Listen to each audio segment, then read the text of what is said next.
सुप्रभात बच्चों। आज की कक्षा का हमारा विषय है शब्द विचार। शब्द वर्णों के सार्थक व स्वतंत्र समूह को शब्द कहते हैं। हमारी परिभाषा में दो शब्द आए हैं, सार्थक व स्वतंत्र। सार्थक का मतलब होता है वह वर्ण समूह जिसका कोई अर्थ निकलता हो। स्वतंत्र का मतलब होता है जो कोई नियम में नहीं बंधा हुआ हो, ऐसा शब्द या ऐसा वर्णों का समूह जो किसी नियम में नहीं बंधा हुआ है। आगे देखिए, हम उदाहरण ले लेते हैं तरबूज, तजबूर और तरजूब। यहाँ जो हमारा वर्ण समूह तरबूज है, तरबूज का एक सार्थक वर्ण समूह के रूप में अर्थ निकलता है तरबूज। जैसे कि ये आपके सामने मैंने चित्र बनाने की कोशिश की है, यह हमारा एक खाद्य पदार्थ होता है। बाकी अन्य जो हमारे वर्ण समूह हैं जैसे तजबूर है, तरजूब है, इनका कोई सार्थक अर्थ नहीं निकलता है, तो इसलिए इन्हें हम शब्द भी नहीं कहेंगे। बात आती है स्वतंत्र शब्द की। स्वतंत्र जो शब्द होता है हमारा या वर्ण समूह होता है, जब तक वह स्वतंत्र इकाई के रूप में होता है तो वह शब्द कहलाता है। लेकिन जैसे ही उसे हम वाक्य में प्रयोग कर देते हैं तो वह हमारा शब्द नहीं कहलाएगा, वह हमारा पद कहलाएगा। चलो पद के बारे में हम आगे पढ़ेंगे। अभी हम पढ़ते हैं शब्द के भेद के बारे में। शब्द के भेद, शब्द के दो भेद होते हैं, सार्थक और निरर्थक। जैसा कि इनके नाम से पता चल रहा है, सार्थक अर्थात से जमा अर्थ, मतलब से मीन्स सहित, अर्थ मीन्स अर्थ, जो अर्थ के सहित हो, वह शब्द जिसका अर्थ भी निकलता हो। सार्थक शब्द का मतलब होता है जिन शब्दों का कोई अपना विशेष अर्थ निकलता हो। जैसे मैंने इसके टुकड़े करके आपको बताया, से अर्थक अर्थात अर्थ के साथ, उसे हम सार्थक बोलेंगे। जैसे कि चाय, पानी आदि। निरर्थक शब्द भी हमारा बना है नी जमा अर्थक या निर्जमा अर्थक। निर्जमा अर्थक, निर मीन्स होता है बिना या के बिना। निर का क्या अर्थ होता है? निर हमारा उपसर्ग लगा हुआ है, निर का अर्थ होता है के बिना अर्थात अर्थ के बिना। इसके नाम से हमें इसकी परिभाषा का मालूम होता है। इन शब्दों का अपना अलग से कोई अर्थ नहीं होता है, ये किसी शब्द के साथ जोड़ा बनाकर प्रयोग किए जाते हैं। उदाहरण के रूप में आप देखिए, चाय, वाय। यहाँ जो आपका वाय शब्द है वह आपका निरर्थक शब्द कहलाएगा, क्योंकि हमने पहले पढ़ा चाय का तो हमारा सार्थक शब्द है, चाय का तो अपना अर्थ होता है। पानी, वानी, यहाँ वानी जो होगा हमारा वह निरर्थक शब्द कहलाएगा। आगे हम पढ़ते हैं, सार्थक जो हमारे शब्द होते हैं उनको चार आधारों पर विभाजित किया जाता है। जैसे अभी मैंने आपको बताया, जिनका कोई अर्थ नहीं होता है वो तो वास्तव में शब्द होते ही नहीं हैं, वो तो किसी शब्द के सहायक के रूप में प्रयोग किए जाते हैं, किसी बात पर या किसी शब्द पर जोर डालने के लिए। वास्तव में शब्द कौन से होते हैं? हमारे सार्थक होते हैं। तो सार्थक शब्दों को हम चार आधारों पर विभाजित करते हैं।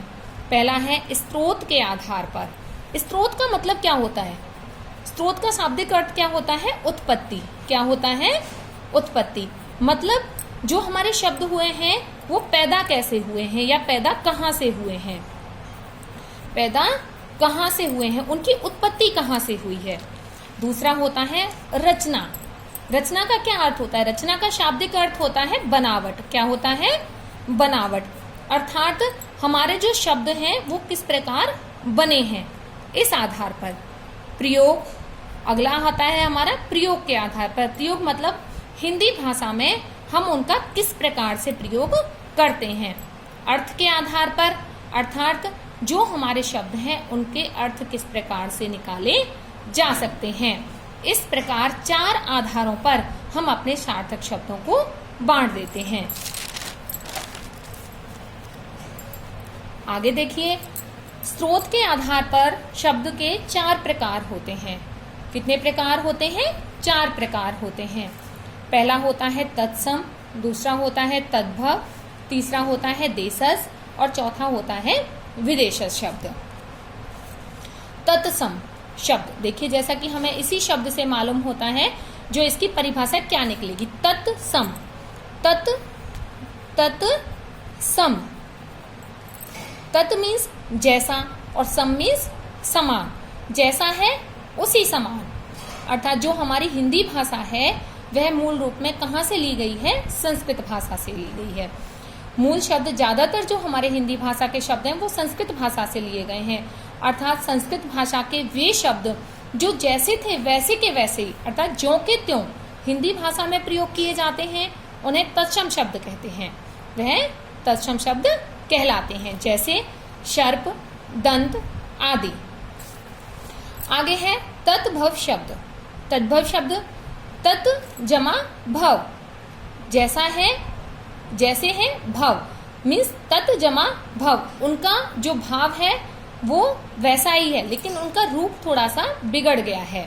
उनका रूप थोड़ा सा बिगड़ गया है लेकिन उनका जो अर्थ है, उनका जो भाव है वो वैसे ही निकलता है जैसे कि हमारी संस्कृत भाषा के शब्दों का निकलता हो। देखिए हम परिभाषा देखते हैं।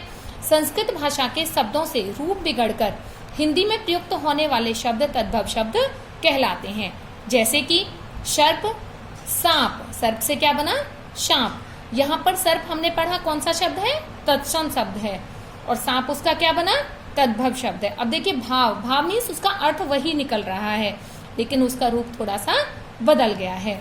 दंत, दांत, यहाँ दंत कौन सा शब्द पढ़ा हमने? तत्सम शब्द। कौन सा पढ़ा था? तत्सम शब्द। और दांत क्या कहलाएगा? इसका तद्भव शब्द कहलाएगा। आगे देखिए हमारा अगला बनता है देशज शब्द। कौन सा है? देशज शब्द। स्रोत के आधार पर शब्द का तीसरा प्रकार कौन सा होता है? देशज शब्द। देशज शब्द को हम तोड़कर देखते हैं। देशज, देश जमा जय, देश जमा जय। जय मीन्स क्या होता है? उत्पन्न हुआ, पैदा हुआ, अर्थात जो देश में पैदा हुआ है। वह शब्द जो देसी भाषाओं से या हमारी क्षेत्रीय बोलचाल की भाषाओं के प्रभाव से हमारी हिंदी भाषा में प्रयोग में लाए गए हैं। जो शब्द क्षेत्रीय बोलचाल के प्रभाव से भाषा में आए हैं वह शब्द क्या कहलाते हैं? देशज शब्द कहलाते हैं। जैसे हमने एक कहावत सुनी है, कोस कोस पर बदले पानी, 4 कोस पर बदले वाणी। तो हमारे भारत देश में अनेक भाषाएं बोली जाती हैं। तो आपने देखा होगा अनेक बोलियां बोली जाती हैं और उन्हीं बोलियों का जो विकसित रूप होता है वो क्या कहलाता है? हमारी भाषा कहलाता है। तो जो वो बोलियां हैं हमारी विकसित रूप में आकर के जब हमारी हिंदी भाषा में प्रयोग होने लगी तो वो क्या कहलाए? देशज शब्द कहलाए। क्या कहलाए? वो देशज शब्द कहलाए। जैसे कि थैला, झाड़ू आदि। विदेशज, विदेशज जैसे हमने देशज का किया था वैसे ही हम विदेशज का भी संधि विच्छेद करते हैं। विदेश जमा जय। देखिए क्या अर्थ निकलता है? विदेश, और जय का अर्थ बताया था मैंने, उत्पन्न हुआ। अर्थात वह शब्द जो विदेशी भाषाओं में उत्पन्न हुए हैं। अब आप अपनी इतिहास में, हिस्ट्री में पढ़ते हैं कि हमारे देश पर प्राचीन काल में अनेक देशों ने शासन किया था। जैसे फ्रांसीसी थे, जापानी थे, अंग्रेज थे, तो मुगल थे। जैसे वो लोग हमारे देश पर यहाँ उन्होंने शासन किया, वो हमारे यहाँ आकर रहे, तो हमारे देश के नागरिकों ने उनसे बहुत से शब्द अपनी भाषा में सम्मिलित कर लिए या बहुत से शब्दों को आम बोलचाल की भाषा में प्रयोग किया जाने लगा। तो उन्हीं शब्दों को जब हिंदी भाषा में प्रयोग किए जाने लगा तो उनको वो कहलाए हमारे विदेशज शब्द। परिभाषा में देखिए, विदेशी भाषाओं के ऐसे शब्द जो हिंदी भाषा में प्रयोग किए जाते हैं उन्हें विदेशज शब्द कहते हैं। जैसे स्टेशन, चाय आदि। अच्छा बच्चों, उम्मीद करती हूँ आज का हमारा यह टॉपिक आपको समझ आया होगा। आज के लिए इतना ही। जो हमारे शब्द के अन्य भेद हैं उन्हें हम अगली कक्षा में पढ़ेंगे। धन्यवाद।